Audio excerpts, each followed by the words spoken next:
मरने की आप लोग टेंशन मत लो, अगर 200-400 मुसलमान मर भी गया ना तो फर्क नहीं पड़ेगा, कोई और आपके साथ हो ना हो, हम आपके साथ हैं। आपके साथ अगर हमें सर भी कटवाना पड़ेगा तो हम पीछे नहीं हटेंगे। मुसलमान सब कुछ हो सकता है, फसादी नहीं हो सकता। अब किसी बुलडोजर को बर्दाश्त नहीं किया जाएगा। अगर हमारे ऊपर कोई हमलावर होता है तो हम उसको जान से मार दें। बिस्मिल्लाहिर्रहमानिर्रहीम, अस्सलाम वालेकुम दोस्तों। आज की वीडियो इंटरेस्टिंग होने के साथ साथ बहुत इंफॉर्मेटिव भी है, क्योंकि आज की वीडियो के अंदर मैंने आपको कुछ ऐसी वीडियो क्लिप दिखाने हैं जिससे आपको अंदाजा होगा कि बीजेपी और आरएसएस किस तरीके से हिंदू मुस्लिम दंगा फसादात करवा रही हैं। आज की वीडियो के अंदर तौकीर रजा का एक वीडियो क्लिप आपको दिखाऊंगा कि जिसने बड़े ही बुरे तरीके से मोदी और योगी को बेनकाब किया है, और साथ ही में जमीयत उलमाए हिंद महमूद मदनी ने क्या कहा है। आप वीडियो क्लिप देखेंगे तो हैरान ही रह जाएंगे। और अच्छी बात तो यह है कि सिख भाई भी मुसलमानों के साथ खड़े हैं और खुल के मैदान में खड़े हैं। क्या कह रहे हैं वो वीडियो क्लिप भी हम आपको दिखाएंगे, और साथ ही में डॉक्टर इसरार अहमद साहब का भी वीडियो क्लिप आपने देखना है।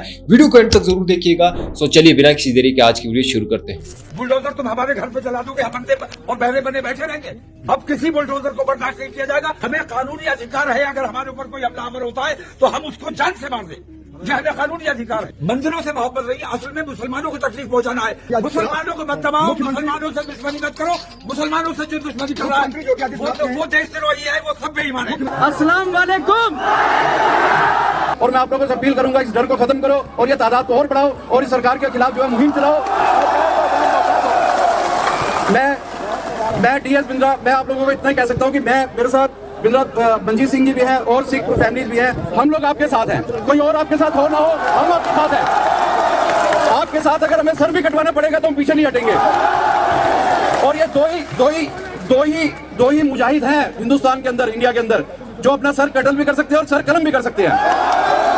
और मैं आप लोगों से अपील करना चाहूंगा कि जहां भी आपको कोई सिख मिले आप उसको सत श्री अकाल करो। मेरे को जहां भी कोई मुस्लिम मिले मैं अस्सलाम वालेकुम उसको करूंगा। हम लोग एक मिसाल पैदा करके देंगे, हम लोग एक इंडिया के अंदर एक मिसाल पैदा करके देंगे। इस तानाशाही सरकार को हम बता देंगे कि अगर सिख और मुसलमान बाहर आ गए तो आप उनको रोक नहीं पाओगे आप।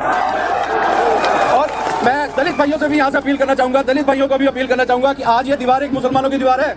ये दीवार गिरने के बाद सबसे ज्यादा पहले दलित जो है टारगेट हो जाएंगे, दलित के बाद सिख टारगेट होंगे। ये एक एक छोटा छोटा निवाला बना के हम लोगों को खा जाएंगे, हम लोगों को मालूम नहीं पड़ेगा। इसलिए हमें सड़कों पे आना पड़ेगा, हमें एहतियात करना पड़ेगा और हमें यहाँ से जो है कसम खा के जानी पड़ेगी कि हम लोग जब भी यहाँ से जाएंगे, जब तक हमारा कैद जो है ये कैंसिल नहीं हो जाता, जब तक इसके खिलाफ जो है सुप्रीम कोर्ट में याचिका दायर नहीं हो जाती, सुप्रीम कोर्ट से हमारे फेवर में नहीं आ जाता, हम लोग ऐसे ही सड़कों पर निकलते रहेंगे। भाइयों मरने की आप लोग टेंशन मत लो, अगर 200-400 मुसलमान मर भी गया ना तो फर्क नहीं पड़ेगा। इस बात को याद रखिएगा, मुसलमान सब कुछ हो सकता है, फसादी नहीं हो सकता। अखंड भारत बनाने की बात करते हैं और मुल्क के मुसलमानों का रास्ता चलना दुश्वार कर दिया। नफरत का बाजार सजाने वाले, नफरतों की दुकान खोलने वाले लोग मुल्क दुश्मन और गद्दार हैं।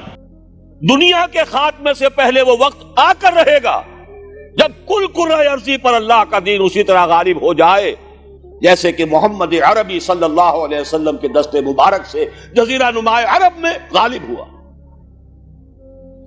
अगर नहीं होता तो तकमील नहीं हुई।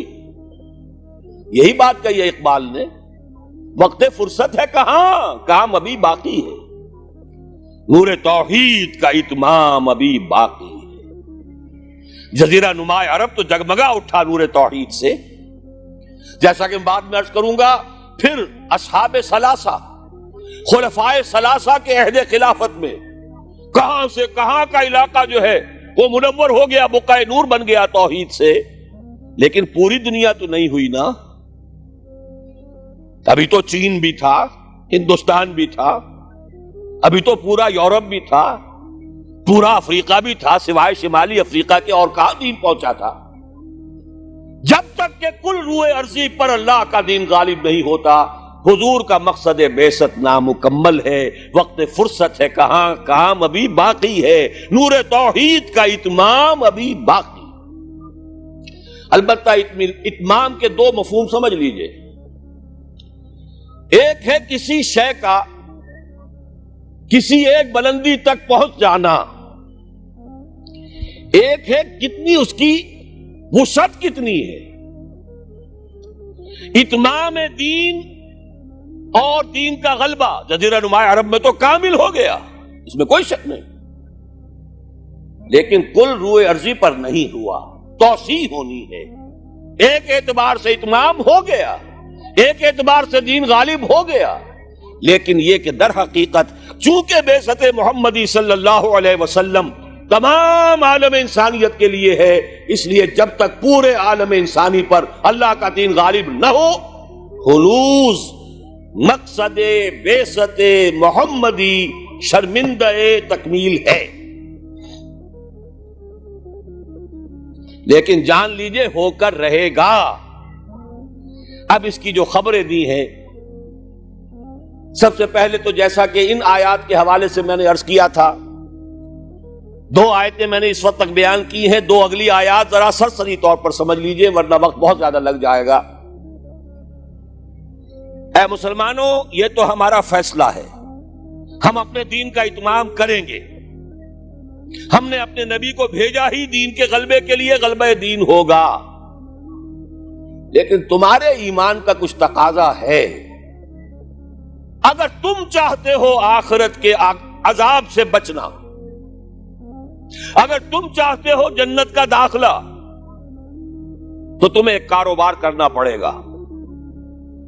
یا ایھا الذین آمنوا هل ادلکم علی تجارۃ تنجیکم من عذاب علیم تؤمنون باللہ ورسولہ وتجاہدون فی سبیل اللہ باموالکم وانفسکم. ایمان رکھو جیسا کہ ایمان کا حق ہے، اور جہاد کرو اللہ کی راہ میں، کما دو اس میں اپنی جانیں بھی اور اپنے مال بھی. یہ تقاضا ہے اہل ایمان سے. مشیت ازدی ہے، بعثت مقصد محمدی اپنی جگہ ہے صلی اللہ علیہ وسلم. لیکن جانیں کھپائیں صحابہ نے، سختیاں جھیلی صحابہ نے، قربانیاں دی حضور نے بھی اور صحابہ نے بھی. محمد الرسول اللہ والذین معہ، یہ الفاظ کہاں آئے ہیں؟ سورہ فتح کی اس آیت کے بعد. هو الذی ارسل رسولہ بالہدی ودین الحق لیظہرہ علی الدین کلہ وکفی باللہ شہیدا. محمد الرسول اللہ والذین معہ اشداء علی الکفار رحماء بینہم الی آخر الآیہ. البتہ اس کے بعد فرمایا مسلمانوں، چونکہ یہ سورت نازل ہوئی ہے غزوہ احزاب کے بعد، سورہ صف. مسلمانوں، ہم نے تمہیں ٹھوک بجا کر دیکھ لیا، تم نے ایمان اور جہاد کے تقاضے پورے کر دیے، تم نے اپنے ایمان کی صداقت کا وافر ثبوت فراہم کر دیا. لہذا خوشخبری سنو. یہ خوشخبری کب دی جا رہی ہے؟ جبکہ محمد الرسول اللہ کو 18 برس ہو چکے ہیں کام کرتے، جبکہ صحابہ پر سختی اپنے عروج کو پہنچ چکی ہے. غزوہ احزاب میں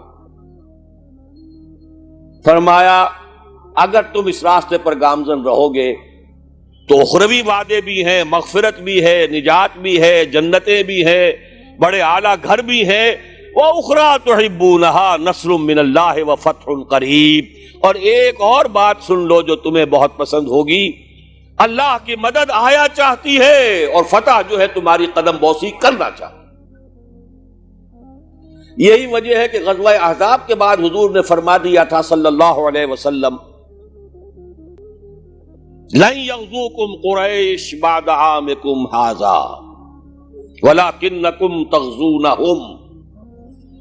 مسلمانوں، قریش میں اب جان نہیں ہے، وہ دوبارہ کبھی تم پر چڑھائی کر کے نہیں آ سکیں گے. بس ختم. یہ آخری مرحلہ تھا. جیسے حضور کے اوپر جو شدائد اور جو سختیاں تھیں، اس کا کلائمیکس یوم طائف ہے، اسی طرح صحابہ کرام پر من حیث الجماعت امتحان کے بعد امتحان، امتحان کے بعد امتحان. وَلَنَبْلُوَنَّكُمْ بِشَيْءٍ مِّنَ الْخَوْفِ وَالْجُوعِ وَنَقْصٍ مِّنَ الْأَمْوَالِ وَالْأَنفُسِ وَالثَّمَرَاتِ. لیکن یہ فنومینا پہنچ چکے اپنے نقطہ عروج کو غزوہ احزاب میں. کئی دن کے فاقے بھوک کا یہ عالم، 12,000 کا لشکر، چھوٹی سی بستی، جیسے صحرا میں چراغ روشن ہو اور آندھیاں آ رہی ہو بجھانے کے لیے. امتحان انتہائی شدید. ثابت قدم ہے محمد الرسول اللہ والذین معہ اخری تحبونها نصر من اللہ وفتح قریب وبشر المومنین. اے نبی، اہل ایمان کو بشارت دے دیجئے، تمہاری سختیوں کا دور اب ختم ہوگا، اب فتح تمہارے قدم چومے گی. तो जी हाँ दोस्तों, वीडियो आपने देखी, होपफुली आज की वीडियो आप लोगों को जरूर पसंद आई होगी। मजीद इसी तरह की वीडियोस देखने के लिए हमारे चैनल को लाइक, शेयर और सब्सक्राइब करना बिल्कुल मत भूलिएगा। मिलते हैं एक और वीडियो में, तब तक के लिए दीजिए इजाजत। अल्लाह हाफिज।